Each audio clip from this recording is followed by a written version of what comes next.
وصفة النهارده من الوصفات المحببة لقلبي، حمص الشام أو الحلبيسة، قولوا لي بقى بتسموها عندكم إيه؟ طعمها حلو جدًا، هاعملها معاكم بنفس طريقة العربيات، سهلة وبسيطة. جبت ربع كيلو من حمص الشام، شطفته وغسلته كويس جدًا ونقعته ليلة كاملة بالمَيّة الباردة، وبعدها صفيته وشطفته كمان وحطيته على 2 لتر من المَيّة، معلقة صغيرة ملح، ربع معلقة كمون، وهاخليها تغلي غلوتين 3 كده وأهدّي النار. أخدت معايا بالضبط 30 دقيقة، اختبرتها بالشكل ده وكانت مستوية معايا. هاصفّي بقى الحمص واحطه في طبق خارجي كده على جنب، عشان أنا عايزة الشوربة بتاعته الجميلة دي عشان أعمل الخلطة بتاعتي.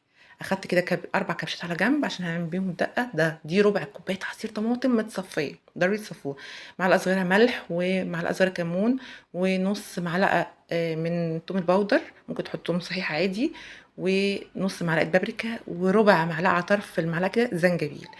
نقلبهم ونسيبهم يغلوا غلوتين 3 كده، وبعدين هنضيف عليهم حمص الشام بتاعنا أو الحلقة